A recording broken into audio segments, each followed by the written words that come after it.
Eh bien, bonjour tout le monde. Voici une petite vidéo pour présenter en fait le travail que nous avons fait sur le TP2 sur l'horloge des Wesley. Donc nous, notre travail a été basé sur le mythique jeu du Cluedo où on voit donc nos personnages, hein, nos fameux personnages suspects, avec en dessous le tableau emblématique et ses lieux, la cuisine, la salle de bal, la véranda, etc. Et vous voyez les icônes de chaque personnage. Alors, pour expliquer comment ça fonctionne, nous avons donc la page formulaire avec les suspects qui sont représentés ici. Donc il faut choisir un suspect. Par exemple, je peux prendre le suspect le Dr Olive, que je vais envoyer du coup vers un lieu, la cuisine, la salle de bal. Par exemple, là, on va l'envoyer vers la véranda. Il suffit ensuite de valider son choix. Donc le choix est validé. Donc le révérend John Olive est dans la véranda avec les coordonnées GPS, hein, qui vont être, bien sûr, si on l'accepte, envoyées et qu'on va retrouver un petit peu plus tard sur le Google Maps. Voilà, donc si on regarde sur la carte du Cluedo, nous avons maintenant dans la véranda le docteur Olive.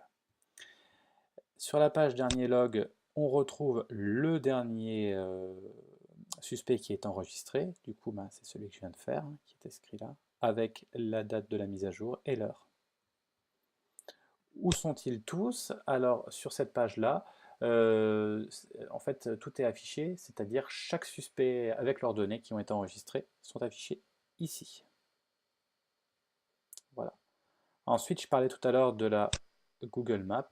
Alors, voilà, on se retrouve sur Google Maps avec des icônes représentant les personnages. Et si je recule un petit peu, voilà, je vais retrouver mon docteur Olive avec, bien sûr, du coup mes coordonnées GPS qui sont affichées. Voilà.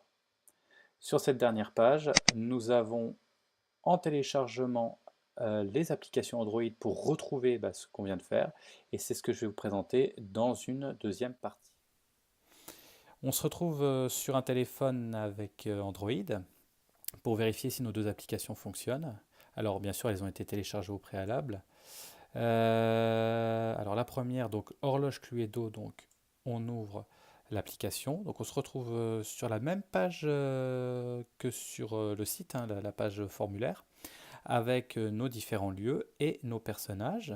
Si je clique sur différents lieux, je peux choisir un lieu, par exemple du coup la véranda, et je choisis un personnage comme le colonel Moutarde.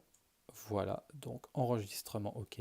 Le suspect, du coup, a été enregistré dans la véranda. Alors, on peut vérifier tout de suite si ça fonctionne. Il suffit de retourner sur le site. Donc, voilà, on va essayer de mettre à jour tout ça. Tac. Et on retrouve notre colonel Moutarde ici dans la véranda. Voilà pour cette première présentation de l'application. Donc on va essayer de tester la deuxième application. Donc je vais la chercher, donc qui a toujours été téléchargée au préalable. Alors la deuxième application c'est Où sont-ils, hein, qui est en fait qui a la même utilité que la page Où sont-ils sur le site. Donc je clique dessus, voilà. Donc si je clique sur un des personnages, sur un des suspects, voilà, ça m'indique bien sûr où il se situe. Et donc voilà, je change de personnage, et ben on retrouve ce qu'on a vu tout à l'heure. Et si je clique sur tous, voilà, et bien ici j'ai en fait la situation de chaque suspect. Voilà pour la présentation de notre TP2 et notre travail sur les personnages du Cluedo.